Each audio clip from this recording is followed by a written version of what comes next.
E aí pessoal, tudo bem? Hoje no vídeo eu vou responder algumas perguntas que muitas pacientes vêm fazendo aqui no canal e no Instagram. Selecionei algumas para responder aqui para vocês, tá bom?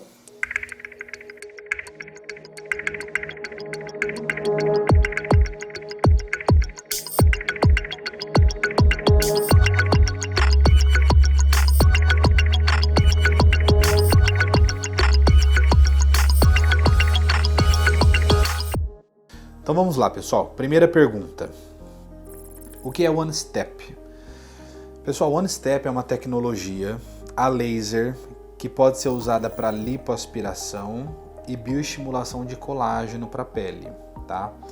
Lembrando que hoje nós temos algumas tecnologias que ajudam na lipoaspiração, porém, volto a dizer e enfatizo muito aqui no meu canal, depende de cada caso, tá? Não são todos os casos que têm as indicações dessas tecnologias. Você pode, em algum caso, ir para uma cirurgia, ter um gasto desnecessário se essa tecnologia não servir para você, para aquele caso, tá? Então, One Step é isso. Então, vamos para a segunda pergunta. Se engordar pós-lipoaspiração e depois de um tempo emagrecer, o resultado da lipo volta? Então, olha só, pessoal, com certeza, tá? Se você só fazer lipoaspiração, ganha peso, perde esse peso, tá treinando, fazendo atividade física, dieta, você vai ter um outro resultado favorável. Agora a grande questão é como ficou a sua pele. Se você oscilar muito de peso e ganhar muito peso, nessa oscilação, quando você perder o peso, pode sobrar pele. Aí é que tá. Então o nosso cuidado é enfatizado nisso. Por isso que para manter resultado, o ideal é manter peso. Então vamos para a terceira pergunta. Sem boa alimentação, a lipoaspiração se perde? Com certeza, né, pessoal? Se você não se cuidar, não fizer atividade física, não tem jeito, você vai perder todo o resultado. Isso não envolve só nesse procedimento em si, na lipoaspiração. Nós podemos fazer mamoplastia, mastopexia, abdominoplastia, e se você não se cuidar, você vai perder o resultado muito rápido. Vamos à quarta pergunta. Sou autoimune. Posso passar por cirurgias plásticas? Olha só, você que tem autoimunidade vai depender muito da sua patologia, tá? Dependendo do tipo de patologia, você tem que estar muito controlada para fazer algum tipo de cirurgia, independente se é plástica ou não. Nós tomamos muito cuidado com patologias assim quando nós vamos usar prótese. Então, nós precisamos ser mais assertivos com relação ao seu caso, com relação à autoimunidade. É necessário que o cirurgião acompanhe junto com o seu médico, esteja com um quadro estável e aí sim nós vamos avaliar as indicações ou não. Então, pessoal, vamos à quinta pergunta. Você faz a frontoplastia? Para explicar um pouquinho sobre isso. Então, vamos lá. Olha só. O lifting de face é a cirurgia onde nós levantamos o terço inferior da face, tá? Por isso chamado lifting. O nome dessa cirurgia chama ritidoplastia. Nós fazemos uma incisão aqui no pezinho do cabelo, na frente da orelha, passa atrás da orelha e desce no pescoço. Mas essa cirurgia é para resolver a queda e o excesso de pele do terço inferior da face. Então nós temos o terço superior da face, que é a região aqui superior, o terço médio inferior é essa parte. Da metade do seu bigodinho chinês até o pescoço, nós chamamos de terço inferior. Então o lifting de face ou a ritidoplastia vai corrigir isso, vai levantar.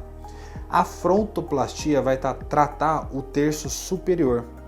Então é diferente do lifting de face, tá? Mas tem as indicações, tá? Você precisa ter excesso de pele nessa região para ter a indicação. Pessoal, essa sexta pergunta é muito interessante, que gera muitas dúvidas, né? Com relação ao enxerto de gordura ou a prótese de glúteo. Então vamos lá. Olha só. O enxerto de gordura nada mais é do que nós tirarmos a gordura de uma determinada região e colocar na região dos glúteos. Onde? Aonde já tem gordura.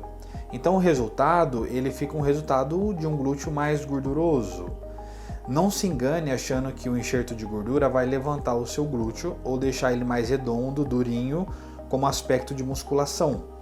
Eu sempre falo isso para os pacientes. Então o enxerto ele vai dar um volume geral, gorduroso, então ele não vai ficar redondinho, bolinha, vai levantar ou ficar com aspecto de musculação, tá? Já a prótese de glúteo, ela é colocada dentro do músculo. Um detalhe do enxerto é que ele pode ser reabsorvido, né? Pode-se perder o enxerto que nós colocamos ali. A prótese de glúteo, eu vou mostrar para vocês, é com esse formato, tá vendo? Então ela é colocada dentro do músculo e essa prótese ela não reabsorve. Então ela tem um volume de um preenchimento numa determinada região sem absorção. Só que óbvio, depende de cada caso. Não são todas as pacientes que têm indicação de colocar uma prótese de glúteo. Muitas pacientes têm medo da prótese de glúteo com relação ao resultado. Ah, Pedro, mas vai ficar muito artificial, vai ficar assim e tal. Existe esse receio, mas tudo depende da indicação. Se você coloca uma prótese bem indicada, ela não fica com aspecto de prótese. Por quê?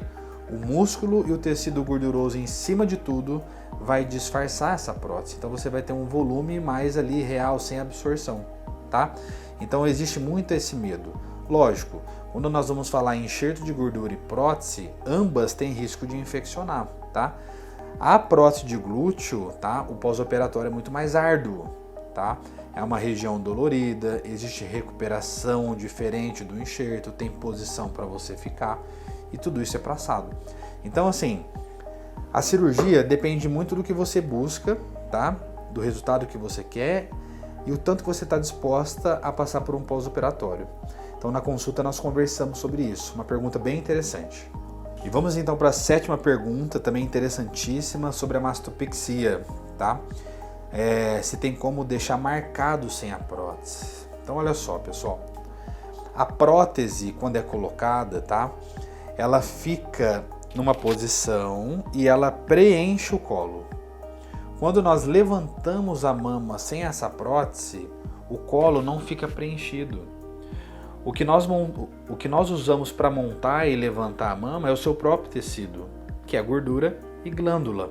Ele não dá uma sustentação de preenchimento como a prótese.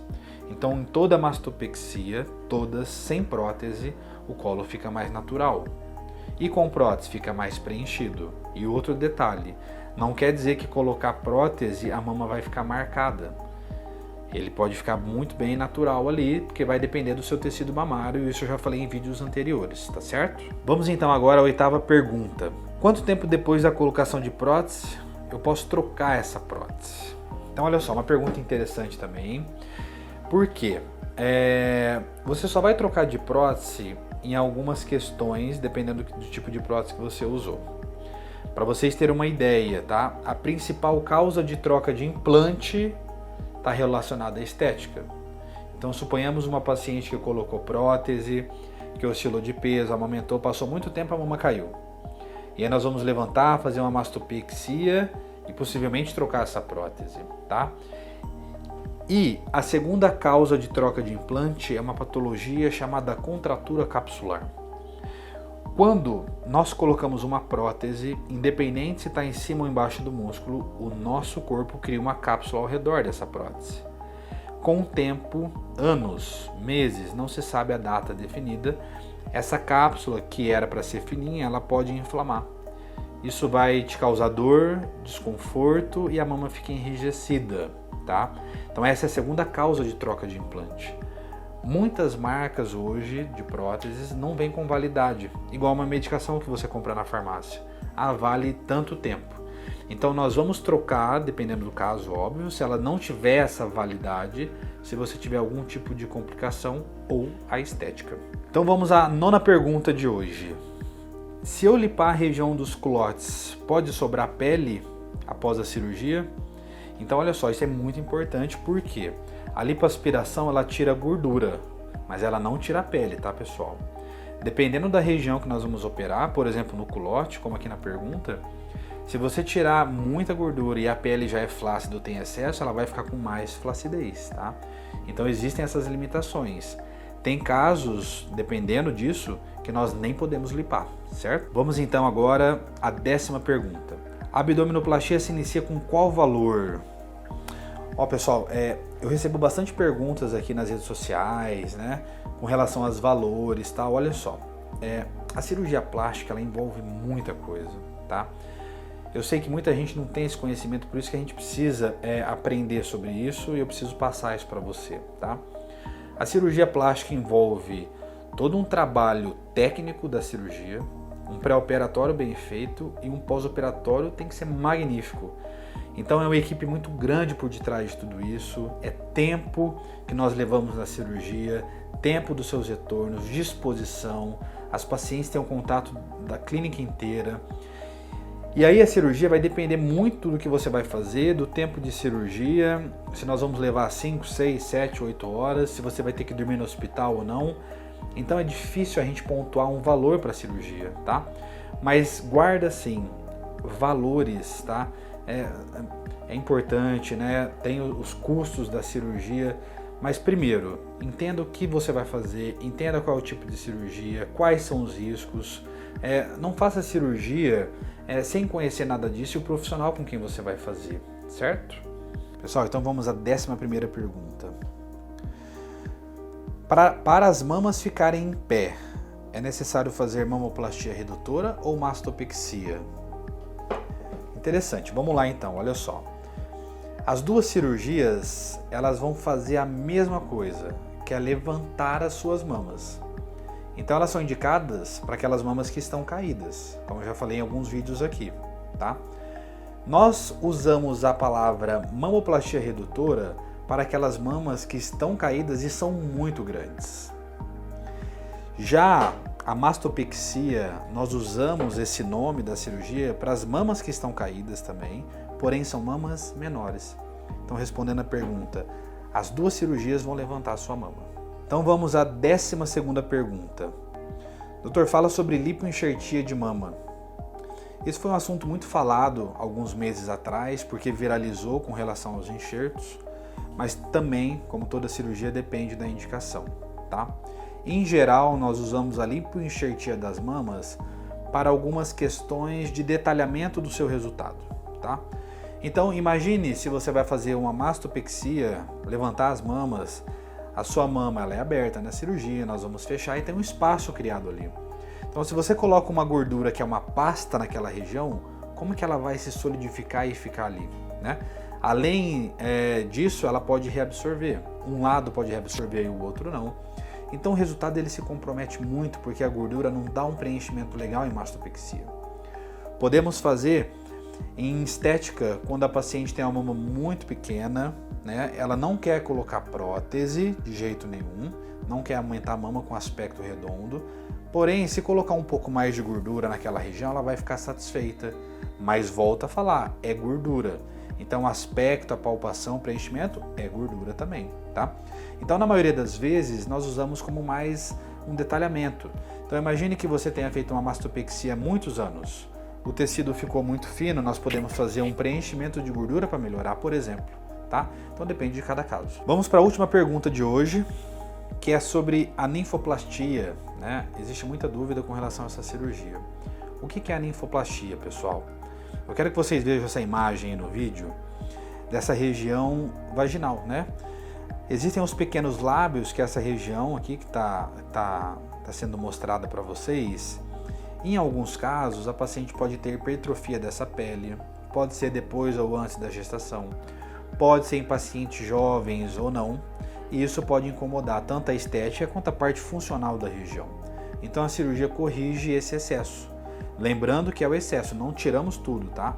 Porque nós precisamos de uma pele naquela região para proteger o canal vaginal. Espero que vocês tenham gostado das perguntas e respostas aí de hoje. Continue mandando essas perguntas, isso me incentiva a criar os conteúdos aqui para você e te ajudar no que for preciso. Até o próximo vídeo.